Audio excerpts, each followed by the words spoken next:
دا د صوبې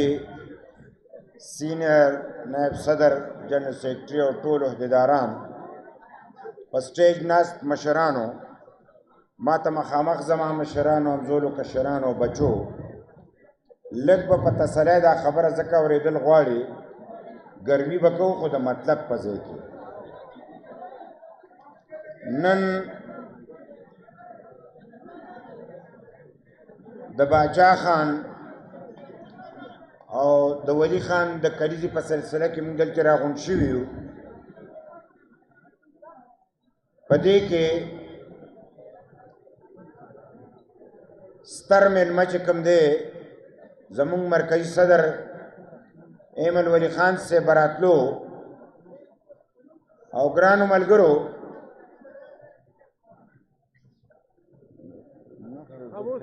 ستاسو خپل سرخپوش ډېر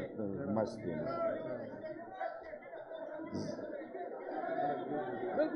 هېڅ ډېر نه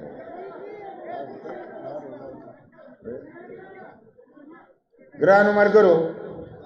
که دا ذمهوار خلک چپ شي نو اسم نشته بس څه دي اسم نشته نو ایمل ولی خان صاحب بدل کې راتلو هغه ایمل ولی خان چې کرک والا انتظامی حکومت ورته چې نه به راځي نو موږ ټولو تیاری وکړو او د ایمل خان په مشرۍ کې ایمل خان وی چې که هر څه کېږي خامخا به زه کرک ته ځان رسوم او په هغه وخت کې هر څه امکان کېدی شو خو هغه کرک ته لاړو هغه پروګرام هغه وکړو نن د وجود بیماري چې کوم دی دا د خدای په لاس کې ده ځکه نن هغه د بیمارۍ په وجه دلته رانغو ګینې راتلل د هغه نه پاتې نه دي چې زما غوندې میا کمزوری تلی شي نو ایمل خان خو سل ځل دلته راتلی شي دا خو ورته خبره نه ده خو ګرانو ملګرو د دې باباګانو په سلسله کې چې موږ دلته حاضر شوي یو زه نن په داسې حال کې ولاړ یم چې په ډېرو ښو موقعو موږ دلته راغلي او خپل پروګرامونه هم کړي دي او یو وخت چې دلته بیخي د دهشتګردۍ یو اخري حد و دلته څوک راتلی نه شو سیاسي پارټۍ خو څه چې کاروبار په دې کې چا نه شو کولی عدالت کې ججان نو په سکول کې استادان او شاګردان نو په جومات کې امامان نو او مقتدیان نو په بازار کې خرڅولو والا خشتو والا څوک نو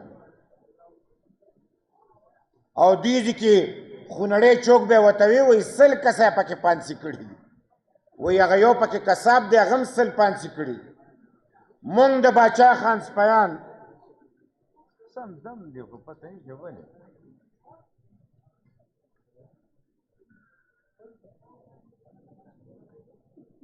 مونږ د باچا خان سپیانو دا تابع وکړه چې مونږ په هر قیمت په ملکنډ کې امن غواړو په سوات کې خصوصي طور امن غواړو ای پښتنو زه تاسو ته صرف دومره ویم که دا د باچا خان او د ولی خان دا سپیان نه وی نن به هم په دې کې دهشتګرد نن به هم چې کوم دی په دې کې دهشتګردو او د دهشتګردو پنجې ډېرې مضبوطې وې مونږ فیصله وکړه چې په هر قیمتي مونږ د پښتنو د ګیروان نه دا لاسونه وباسو کېناستو مونږ ته چا وې دوه کسان دوه خلک یو امریکې وې چې اپریشن پکار دی بل زمونږه سټیبلیشمنټ وی چې اپریشن پکار دی مونږ ورته وی چې مونږ د باچا خان سپیان یو مونږ د عدم تشدد خلک یو اول به مذاکرات کوو پس د هغې چې کوم دی نو بیا که دوی مذاکراتو نه منل نو بیا به کاروایي کوو نو مونږ ته وایي چې کاروایي به بیا اون کوئ اونرشپ خو پوهېږئ که نه په پاکستان کې په ټولو سیاسي پارټو کې واحد عوامي نیشنل پارټۍ د باچا خان سپیان دي چې موږ د دهشتګردۍ خلاف کاروایي اون کړې ده هغه ورځ شوه دا ورځ شوه نن هم چې کوم دی دهشتګرد په موږ حملې کوي نه میدان پرېښی ده نه تښتېدلي او هم په میدان لکه د نرانو ولاړ دي که دومره ګزارونه په بل چا شوی په دوربین کې به هم نو لیدلي نن مونږه په داسې ځای کې ولاړ یو په تاریخي ځای کې او زه صرف یو واقعه ویم تاسو به ټول د هغې نه مطلب چې سبق واخلئ چې مونږ مذاکراتو له راتلو نو زه چې د حکومت د ترجمان په حیثیت ما ته ډیوټي حواله وه او افراسیاب خټک صاحب چې هغه د امن سفیر و مونږ مذاکراتو له راتلو یخه یخني وه په هلیکاپټر کې کینولو ګنشپ جهاز بیا ورته وي د هغې نه چې کوم دی خواوشا ټوپکې وي او دروازې کولو وي نو چې یخني وي هلیکاپټر وي یخه هوا وي نو څوک ورته ټینګېدی شي دا خو چې په رښتیا یخني دی ووایي نو هله پته لګي نو ګرانو ملګرو چې په ملکان را دننه شو نو یخني نور هم زیاته شوه نو مونږ ته کو پایلټ ورته وایي دې پایلټ سره بل پایلټ یې کو پایلټ او مونږ ته وایي چې دا ګیر چاپېره غرونه ویني نو داسې دا جهاز داسې دا غرونه ډېر جوخت وایي که اوس د دې ځای نه چا راکټ لانچر را خوشی کو دا جهاز بني نو چې یخني دی مو وایي او دی درته وایي چې راکټ لانچر به هم راځي سم خیال دی کم مذاکراتو له به ځئ او ده ته چا ویلي چې مونږ ته د راکټ لانچرالو وایه چا یې رولو نو مونږ ورته وی چې خیر دی که راکټ لانچر راځي نو یوازې به مونږ نه مرو ته به هم راسره مرې او ګرانو ملګرو دلته رالو او مذاکرات ته دننه کیږو په دروازه باندې یو خودکش ولاړ دی زما شاته یو خودکش ولاړ دی یو چې کوم دی د خټک صاحب شاته ولاړ دی مخامخ غزوان کمانډر یې نوم و غزوان د دې جنګجي کمانډر و جنګجو کمانډر د هغه په لاس کې لیټسټ ټوپک و د امریکې او د هغې خوله هم زموږ طرف ته وه ای پښتنو په ایمان یې وایي چې په کوټه کې دې بند کړي او درې خودکش وي او بل ورسره د امریکې لیټسټ ټوپک وي او تا ته یې خوله وي هلته به ته خبر وکړې چې د چا ایمان مضبوط نی څوک رښتیا په خپله خاوره مین نی څوک په خپله خاوره او په خپل وطن مین نی څوک په کام مین نی هغه ته خو ځان ډېر خوږي هغه سړی د خپل سر قرباني ورکولی شي چې خپل کام ورته خوږي او خپل ځان ورته خوږ ني او دا د باچا خان سپیاني چې همدغه رنګ جذبه لري او داسې نو هغه مونږ ته وایي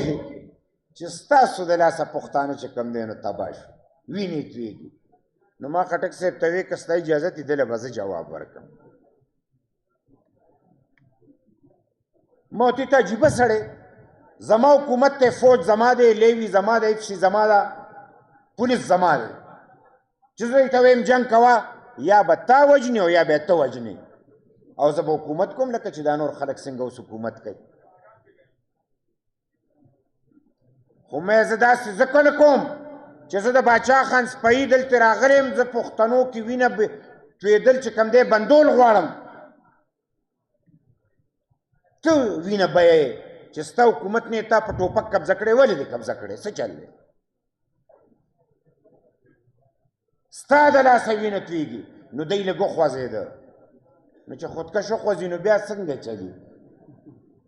په دې خو به پوهېږئ که نه خو رو خبره مونږ خپله سر ته ورسوله نو زه د دې ځای خلکو ته ویم دلته اوس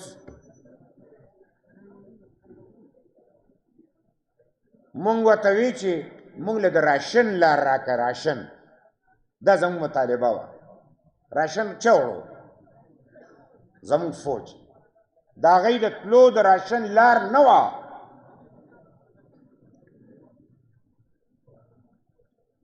مونږ لار د چا نه غوسته د دهشتګردو نه ووایي چې حکومت د چا چې حکومت ناست دی هغه ته وایي ماله لار را او د چا دپاره راکه د اسټیبلشمنټ دپاره راکه نو ګرانو ملګرو څه په خوارو باندې مونږ ته د راشن لار میله شوه ډېره اوږده کیسه ده که چېرته موقع بیا درته کوم صرف مې ته د دې پورې وي چې که راشن مونږ د بل نه په مینه تړو حکومت د هغوی که نه خو ګرانو ملګرو فضا بدله شوه بیا زه دې کې یوه خبره کوم چې زما دلته د فوج ملګري فوجیان کنټونمنټ بورډ جوړوي چې بیا رانه دا خبره ایره نه شي دا هغه سواد دی چې دی وینې لیدلې دي وینې دی په خپلو لاسونو کې خپل بچي چې کوم دی شهیدان اوچت کړي دي دی د خویندو میندو چې کوم دی هغه وینې لیدلې دي چې هغه په دې دنیا کې چا نه لیدلي د پلرونو نیکونو پټکي په هوا کې لیدلي د سوات خلکو سره ډېر په احترام خبره کوئ دا ډېر په خوارو د امن راغلی دی زه د دې د فوج واکدارانو ته ویم چې کنټونمنټ بورډ که ته جوړې هغه ستا خپل کار دی خو د سوات خلک به نه چیړي د دوی ځمکه به چې کوم دی نه اخلي دوی سره به چې کوم دی ناجایزه نه کړي ګینې دا د سوات خلک خو هغه نران خلک دی چې د نورو ځایونو نه آی ډي پیس چې راتلل نو هغه ډېر په مشکله تر اوسه پورې نه دي راغلي او دا د سوات چې کله مونږ راوستل نو زه دوی ته یاداشت کوم زه د سوات د خلکو وکالت کوم وکالت دا زمونږ د پښتنو د ټول نه مضبوطه حصه ده او زه وکالت په دې کوم چې د دوی حق دی دا هغه سوات دی چې دا په مثال باندې د یمن راوستی مثال نن په ټول پاکستان کې نه په ټوله دنیا کې یو اپیسوډ دی چې کامیاب دی هغه د ملکان د سوات امن دی بل ځای کې تر اوسه پاکستان کې چا امن را نه وستو دهشتګردي ختمه نه شوه نن د سوات خلکو موږ سره ملګرتیا کړې ده موږ سره په صف کې ولاړو ځکه کور په کور شهیدان دي لہذا زه د پاکستان حکمرانانو ته فوج ته ټولو خلکو ته ویم چې د سوات د خلکو به قدر کوئ عزت به کوئ د دوی د خوښې خلاف یو کار به هم نه کوئ که امن سره مینه وي او وطن سره مینه وي او سوات سره مینه وي عدم تشدد راوستل غواړئ د سوات خلک به نه چیړئ د دوی د زړه کار به کوئ او د خوښې کار به چې کوم دی په دې کې کوئ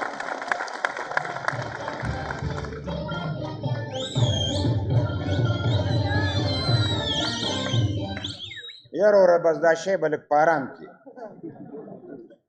نو زه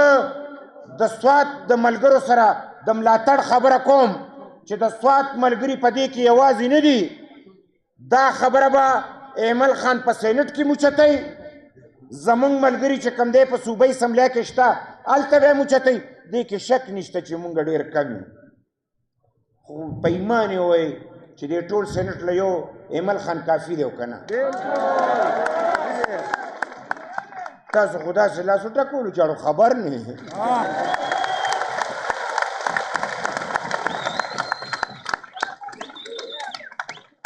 او زمونږ د ړندو سترګو یو اوښکه ده لږ رستو پرېمې ده که نه پرېمې ده دا جلسه ده که نه رور بیا به په شریکه وایو زمونږ د ړندو سترګو زه به یو نه ویم دوه اوښکې به یادې کړم یو نثارباز دی چې هغه هلته مطلب چغېږي او یو اوس ارباب عثمان دی ارباب عثمان ټیکنیکل سطح باندې چې کوم دی ډېر مضبوط دی او نثارباز په سیاسي سطح باندې چې کوم دی ډېر مضبوط دی نو د ایمل خان نه پسته به بیا په صوبۍ اسمبلیا کې د آواز اوچتېږي او چې د ایوان نه آواز اوچت شي بیا به چې کوم دی مونږه په دې میدان ولاړ یو مونږ د اوس نه د آواز اوچتو چې موږ د سوات خلکو سره یو او که هر سخته پرې راځي موږ په میدان کې ولاړ یو، موږ به دی یوازې نه پرېږدو. زه ګرانو ملګرو دا خبره ما دې پورې وکړه چې ستا په وطن کې امن رالو. څنګه رالو؟ دلته خو اعلان بل شانتې وشو، اخري خبره مونږ په اماندره کې کوله. نو صوفي محمد صاحب سره چې خبره فاینل کړه نو هغه وی چې بس منظوره د شرعي نظامي عدل یې غوښتو. ای دا خیال و چې نیشنل ته به شرعي نظامي عدل، نو دوی به چې دا لا کومه لوبه ده. نو مونږ ورته چې ته مسلمان زه مسلمان، د 73 د ایند لاندې شرعي نظامي عدل حق دی، بلکل مونږ یې منو. اے پښتنو که په دې پاکستان کې چې ته شرعي نظامي عدل راغلی دا هم د باچا خان سپیانو راوستی او په دې ملکنډ کې چې کوم دی نو راوستی. ولې نم لګي ورسره څه ټکه مو نه کړو؟ هغه چې چا مونږ سره جنګ کوو ای به د شریعت خبره کوله هغه یې راوستو نه. مونږ شرعي نظامي عدل دلته چې کوم دی قایم کو. خو دغه راته وی صوفي محمد چې دا اعلان به زه کوم. مونږ ورته عجیبه سړی دا به وزیر اعلی کوي، تاسو راته اړتیا نشته. د هغه پویول هم ډېر ګران. اخر مونږ هغه ته وی چې زه ته اعلان وکړه، معاهده مو وکړه چې شرعي نظامي عدل اعلان شو، زمونږ مطالبه پوره شوه، مونږ چې کوم دی اوس اصله ږدو او چې چا مسله اوچته کړې ټولو ته وایو چې اصله کېدی او چې څوک اصله نیږدي او جنګ کوي حکومت به د هغه خلاف کاروایي کوي او چې حکومت دا خلاف کاروایي کوي به د حکومت ملګري د دوی به مخالفت ختمه. مونږ خوشحاله و ګراسي ګراوند به تاسو ته یاد شي. مونږ وی دلته به اعلان کېدو، مونږ خلکو ته وی لاړ شئ. چې اعلان کېدو شی الټه شو. مونږ وی دی به اوس وایي چې اصله کېدی هغه وایي جمهوریت کفر دی. زه به دا خبره دیږي کې لږ اردو کې شروع کړم ځکه میں یہاں پہ اس صورتحال کا ذکر کر رہا ہوں جب یہاں پہ ہم سے مطالبہ کیا گیا کہ شرعی نظام عدل کو نافذ کیا جائے تب ہم مانیں گے، بصورت دیگر ہم آپ کی بات نہیں مان سکتے. ہم نے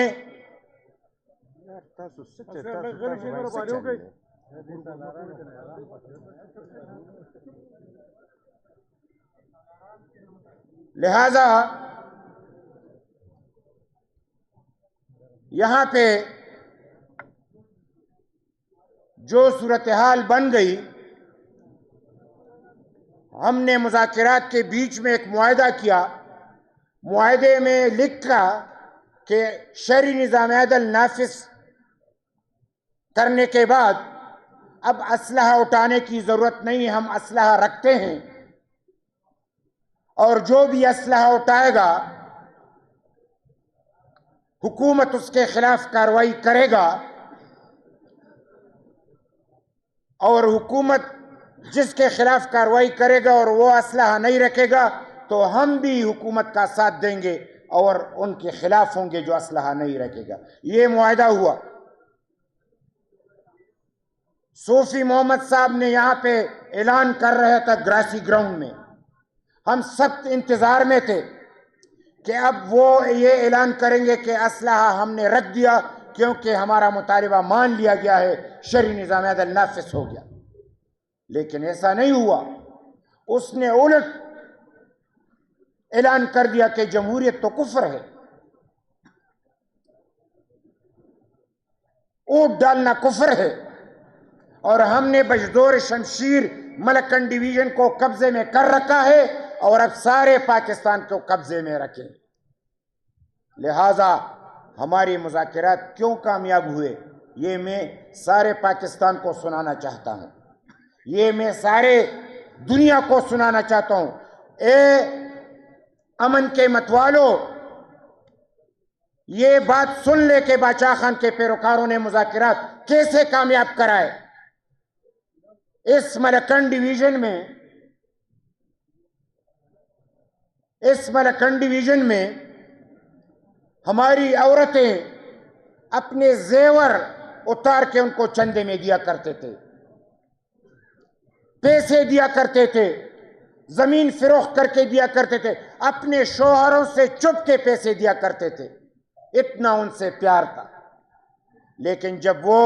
شرعی نظام عدل کے بعد انہوں نے بات نہیں مانی تو اس کے بعد لوگوں کے دل بدل گئے، عوام کی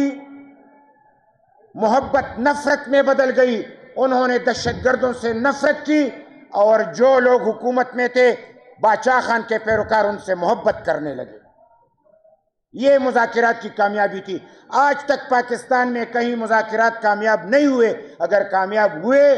تو ملکنڈ ڈویژن میں ہوئے، اور وہ بھی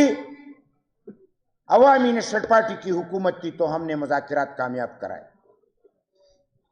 اور پھر اس کے بعد آپریشن ہوا، آپریشن بھی کامیاب رہا، اور ایسا تاریخی آپریشن ہوا کہ سارے پاکستان میں کہیں پہ بھی ایسا امن نہیں آیا جس طریقے سے ملکنڈ ڈویژن میں آیا۔ یہ بھی اس لیے کہ ہم سے کہا گیا کہ تم آپریشن کو آن کرتے ہو، ہم نے کہا ہاں۔ اس دن سے لے کر آج تک ہم پہ گولیاں برسائی جا رہی ہیں، ہم نے اپنے اولاد کی قربانی دی، اپنے بچوں کی قربانی دی، خون پہ خون بہتا رہا،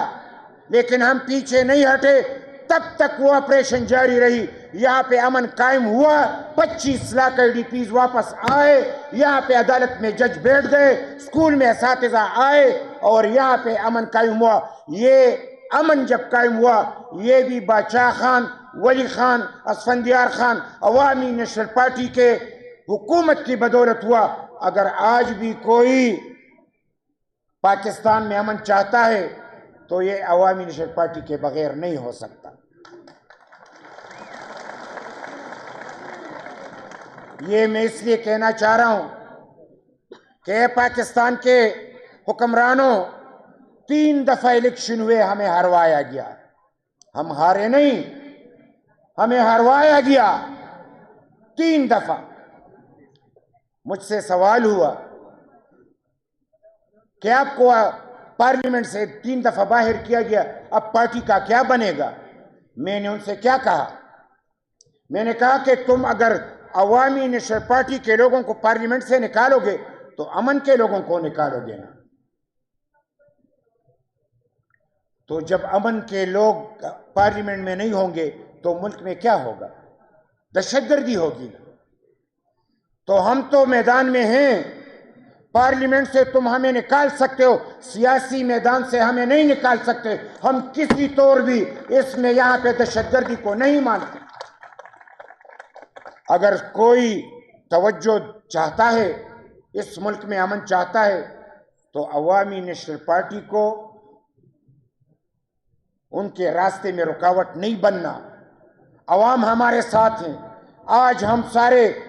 صوبے میں جلسے کر رہے ہیں باچا خان اور ولی خان کی برسی۔ آپ یقین کریں جس انداز میں لوگ آ رہے ہیں، میں تو یہ سمجھ رہا ہوں کہ ایک بار پھر پختون جاگ اٹھا ہے، اور بوڑھوں سے تو زیادہ جوان ہمارے جلسوں میں ہیں۔ اس دفعہ خدا کے فضل و کرم سے الیکشن ہوا، آزاد الیکشن ہوا، عوامی نیشنل پارٹی جیتے گی اور باقی سب سیاسی پارٹی ہاری۔ لہٰذا میں یہ پیغام، امن کا پیغام دینا چاہتا ہوں۔ باچا خان کی سوچ و فکر کے مطابق عدم تشدد کا پیغام دینا چاہتا ہوں، پیار اور محبت کا پیغام دینا چاہتا ہوں۔ کوئی جس نے باچا خان کی بات نہیں مانی آج پچھتا رہے ہیں کہ نہیں۔ باچا خان نے کہا کہ یہ روس اور امریکہ کی لڑائی ہے، یہ کفر اور اسلام کی جنگ نہیں ہے۔ جب روس افغانستان سے گیا تو وہاں پہ امریکہ آیا کہ اسلام آیا؟ آپ سے پوچھتا ہوں۔ تو باچا خان نے سچ کہا تھا۔ اگر اس وقت باچا خان کی بات مانی جاتی آج یہ تباہی نہ ہوتی۔ वली खान साहब ने कहा कि जब तुम यहाँ से बम फेंकोगे तो इसका यह मतलब नहीं कि वहां से गुलदस्ते आएंगे, वहां से भी, यानी जब तुम बम फेंकोगे तो बम के मुकाबले में बम आएंगे। आज यहाँ पे दहशतगर्दी है कि नहीं है, तबाही है कि नहीं है, 40 साल से जारी है। तो अगर वली खान की बात मानी जाती तो ये दहशतगर्दी खत्म हो जाती। और मैं इस उर्दू का यह हिस्सा इस पे ख़त्म करता हूँ कि हम समझते हैं कि हम ना आपकी ऑपरेशन को मानते हैं और ना आपके मुज़ाकरात को। क्यों? हम दलील के साथ बात करते हैं, हम सचमुच पाकिस्तान में अमन चाहते हैं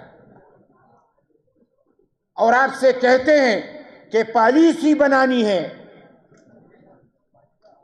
पॉलिसी यह है कि तुम्हें आईन के मुताबिक सब कुछ करना है, खारिजा पॉलिसी को तब्दील करना है, पाकिस्तान के मफाद में बनानी है। अंदरूनी पॉलिसी तब्दील करनी है, पाकिस्तान के मफाद में बनानी है। दहशतगर्द में गुड और बेड का चक्कर छोड़ के उनके खिलाफ कार्रवाई करनी है। अजीज साथियों, एक नेशनल एक्शन प्लान 20 नुकाती एजेंडा हमारे हाथ में है मुतफिका, उस पे आप फिर अमल करेंगे। लिहाजा हम दहशतगर्दी के खात्मे के हक में हैं, लेकिन बगैर पॉलिसी की नहीं। पॉलिसी बनाओगे, दहशतगर्दी के खात्मे के लिए निकलोगे तो बादशाह खान के साथी आपसे पहले निकलेंगे और दहशतगर्दी के खात्मे के लिए मुकाबला करेंगे। लिहाजा मैं इस मौके पे बादशाह खान और वली खान के अफकार को और आप साथियों के उनको सलाम पेश करके पुश्तों में चंद बातें करूंगा कि कौन कहता है कि मौत आई तो मर जाऊंगा, कौन कहता है कि मौत आई तो मर जाऊंगा, मैं तो दरियाओं समंदर में उतर जाऊंगा, जिंदगी शम्म के मानिंद जलाता हूं नदीम, बुझ तो जाऊंगा मगर सुबह भी कर जाऊंगा। ग्रानू मलगरो چې دا کله زه ویم کنه چې اپریشن او مذاکرات نو په دې مروتو کې یو سړی و، هغه مستانه و، نو د جومات مخې ته ولاړو، نو خلکو چې مونځ کوو نو یو پکې وایي مسلې کوي چې وایي څوک دوالین وایي دا کافران دي. نو داسې بل جومات له چې راغلو نو هغه وایي چې څوک زوالین وایي نو کافران دي. دا دوالین او زوالین جګړه، نو هغه مستانه و، هغه ډېر په خندا شو، مست و. چا ورته ویې ولې؟ وایي ځکه خوشحاله یم چې وایي ټول کلی هو په ټول کلي کې یو زه مسلمان پاتې شم، ځکه چې زه نه دوالین ویم او نه زوالین. بس خبره ختمه. ګرانو ملګرو، مونږ هم نن دا خبره کوو، ګینې مونږ مذاکرات کړي دي، مونږ اپریشن کړی دی، مونږ دواړه کامیاب کړي. دی 100 ځل مذاکرات وکړو، 100 ځل اپریشن وکړ، دهشتګرد ختم نه کړ، سم خلک ختم کړ. او ستاسو دې ته خو 40,000 راغلي دي که نه؟ او دلته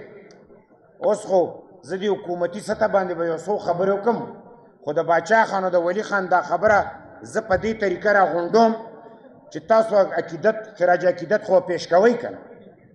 د هغې ورځ ده. ګرانو ملګرو، باچا خان ډېر غټ کتاب لیکلی، ډېر په اخره کې یو ټپه لیکلې ده چې د زړه په باغ مې ګلی وشوه، د زړه په باغ مې ګلی وشوه، بویه چې بیا بهار راځي سپړي ګلونه. ارمان کوي چې پښتنو ما په تاسو کې اتفاق او اتحاد غوښتو، هغه اتفاق او اتحاد رانلو، ځکه در په در خاورې په سر یې بده ورځ. ارمان کوي هغه باچا خان چې د تشدد فلسفه په پښتنو کې راوسته، نن که باچا خان انګریز نه وی شړلی، نه به صدر و نه به آرمي چیف و نه به دلته ګورنر و نه به وزیر اعلی، نه به د افسرانو. زارېږه د نشنلیانو د باچا خان د سپیانو نه چې انګریز وشړلو، نن پکې تاسو مزې کوئ. هغه باچا خان په ځمکه باندې نو زما سترګو ته څه ښکاري. ګرانو ملګرو، هغه باچا خان په خاوره نن د امن چې هغه امن غواړي، اور پې ورېږي او که نه. او داسې نه ده چې تاسو ډېر مه خوشحالېږئ دهشتګردو چې کوم دی په هره ضلع کې خپل تنظیم اعلان کړی دی بشمول ستاسو شیډو کابینټ یې اعلان کړی دی ځکه چې دلته ورسره فیض حمید غوندې خلک وو که نه اسټبلیشمنټ کې ورسره خلک وو او نن د فیض حمید یاران څوک دي پی ټي آی والا که نه دا فیض حمید دلته چا چې کوم دی نو آرمي چیف کو عمران وی دی به آرمي چیف شو زه به صدر شم 15 کاله به چې کوم دی حکومت کوم هله به خبر شي چې تارو جګړې له ورشي دا څه ګپ دی دا داسې خبره چې ته 15 کاله کې ستا به یو اراده د خدای به بل اراده نن دې فیض حمید هم ګیر دی او تم خطونه لیږه ټینګ شه وایي ټینګ شه محمدین ته چې دې راکاږي سادین ته اوس خطونه لیږي ته به ویږي ناشکه او معشوقه ده تا خو وی چې زه په جیل کې به دومره نرتوب کوم زه چا سره خبرې هم نه کوم او که خبرې کوم نو تش فوج سره به کوم زاړه یارانې دي که نه اخیری کې څه وی ورته وی تا سره خبرې نه کوو اوس یې ورته خط ولېږلو ای ورته وی موږ ستا خط اړو وایو دا داسې معشوقه ده چې عشق ونه انکار او ورته یې زه اړو ویم نه سړیه داسې خبره شوه به ولی خان هم په جیل کې و حکومت ورته وی مذاکرات کوو ولی خان ورته یا به د جیل نه بار مذاکرات به کوو ګینې نه کوو تر اخره پورې ورسره مذاکرات ونه کوو ټینګ شه بیا که نه نو ګرانو ملګرو اوس په خپلو کې وران هم دي زمونږ کورونه یې وران کړي دي اوس پې خدای خپله راوسته بس نور څه مه کوئ تش نوکونه جنګوئ چې خدای روغ نه کړي وران دي او که وران نه دي د فوج دننه هم وران دي دی پی ټي آی هم خپلو کې وران دي چې د باچا خان سپایان چیړې او ګټلي دي او په غلا تې ګټې نو چرته خو به د نه زور وځي که نو نن ګرانو ملګرو فیض حمید 40,000 کسان راوست او بل یو کار یې کړی دا خبره تاسو ډېر په غور واورئ دی سره یو معاهده کې یو بله خبره کړې ده څه یې ورته ویلي چې ملکن ډیویژن ټول او زمونږ ټرایبل بیلټ چې کوم دی دا چې اوس سیټل بیلټ شو دا به د دهشتګردو سره یي دا یې ورسره منلې ده ځکه نن هلته دهشتګرد دي مونږ د دې موجوده حکمرانانو تپوس کوو چې ته د فیض حمید په هغه معاهده خو تاسو عمل نه کوئ ولې داسې کوئ لہذا ګرانو ملګرو زه د باچا خان د دې خبرې چې دا دلته کم دهشتګردي ده او په ټوله پښتونخوا کې خوره شوه او دهشتګردي لږه اوچته شوه جنګ شو د پاکستان او د افغانستان جنګ دی نو چې دا دواړه جنګ کوي نو څوک به مري پښتانه به مري که نه او چې دا جنگ بین الاقوامي جنگ شي نو څوک به مري بیا هم پښتانه دي که نو یې ګرانو ملګرو دا جنگ ته به مطلب چې مونږ بند تړو که به نه تړو بند څه دی مونږ د افغانستان او د پاکستان منځ کې جنگ نه منو مونږ مذاکرات غواړو امن غواړو او ورورولي غواړو او د افغانستان او پاکستان دننه تجارت لارې کلاول غواړو هندوستان سره د لار کولو ده مونږ ته دې بندي کړي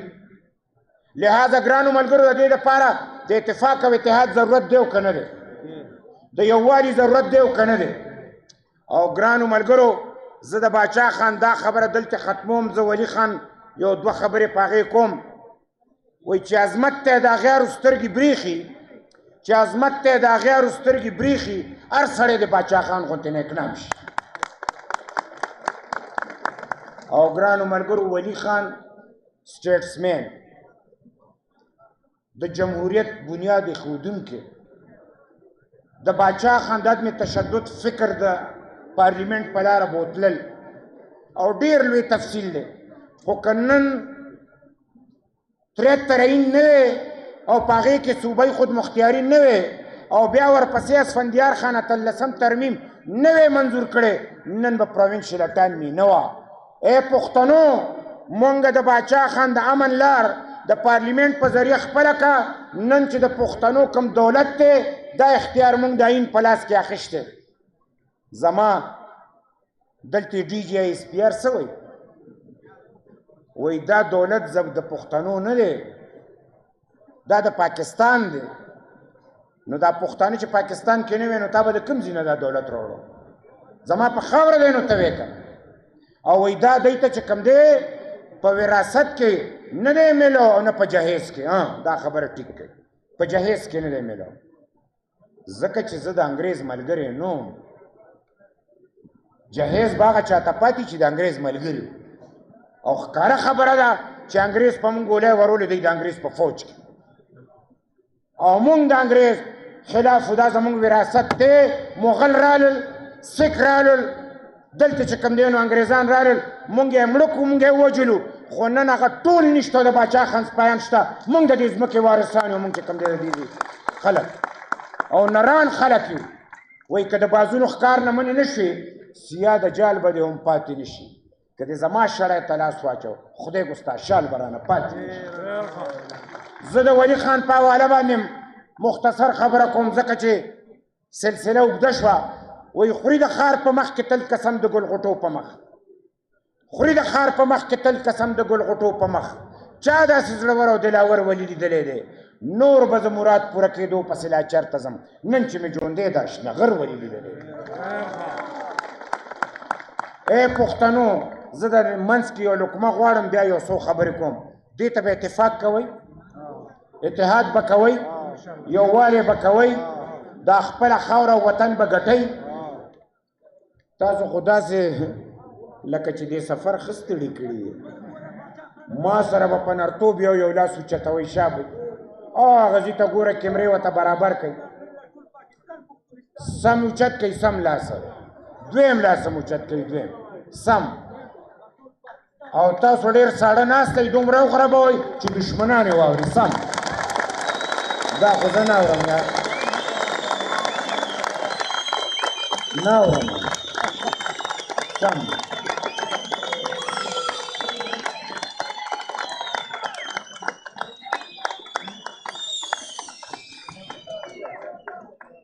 ګرانو ملګرو دا چې تاسو ما سره کوم قسم وخوړو تاسو زما د مازیګري او د ماښام ترمنځه قسمیان ملګري یې دا یو نیم پکې داسې کول خدای ته داسې یو رنګ دی اوس دې خوړلی او ګرانو ملګرو دلته چې په دیزي کې دا په مونږ کوم وزیر اعلی دی نو دی چې سهار او ماښام وایي درلم یاد نه شي که نه نو چې خبر شو نو دی بیا راغلی نو بل ځل اعلان وکړو چې زه به کفن په سر وړم یا به مرم او یا به چې کوم دی نو هغلته خپل حق ګټم سره د کفنه راوتښتېدو لکه چې سړی د قبر نه راوځي مړه قسم په خدای چې دومره زه غټ وې او دومره مې برید وې چې دا خپل سر مې به قلم کړی و خو چې واپس نه وې راغلی او نه دې کور ته راغلی سړیه او بیا عمران ورسره یو ګوته وکړه چې دا سړی ځي او بیا تښتي دی خو میله دی نو هغه دې نورو ته مینت وکړو چې ما خو نه پرېږدئ دا ښځه خو راله پرېږدئ نو بشرا بیبي یې پرېښه نو چې بشرا بیبي پرېښه نو ولاړه نو ده ته په سر کېناسته نو ده وی چې دا لا څه شی شو نو چې بیا تلل نو عمران ورته وی دی به ځو خو بیا به راتښتي ګورې راپرېږې نه دی نو کم یاد شي نو بشرا بیبي ورسره تلې وه نو ده وی چې اوس به دې سره څه کوم نو په هغې باندې رو خواري کوله چې ګوره مه کوه ته ښځه ذاتې که یو ځلې مطلب دی را باندې ګولی راوورولې او مړه شو بیا به څه کوه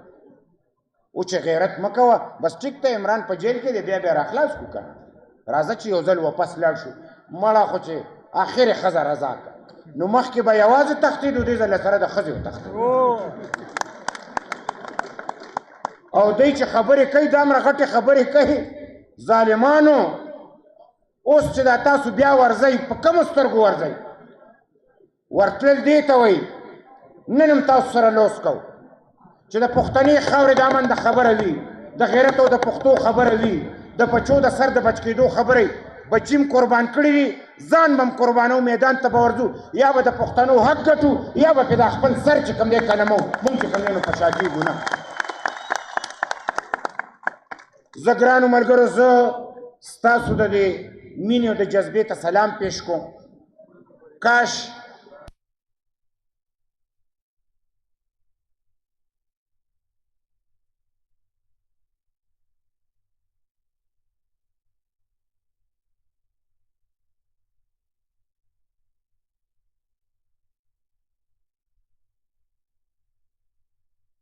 تعداد کې راتلو ته سلام پیش کوم زه د ضلعې تنظیم او د هغه ټول پیروکار دا دلته چې کوم تنظیمي عهدهداران دي هغوی ته چې کوم دی شاباسي ورکوم او تاسو ټولو ته د دې لپاره شاباسي ورکوم چې ځان له خلاص وټکوئ ځان له خلاص وټکوئ او زه ګرانو ملګرو زړه نه ډېر خوشحال دی نن په داسې ځای کې زه لګیا یم چې خلکو وایي نیشنل ختم دی نیشنل به تر قیامته پورې وي چې یو پښتون ژوند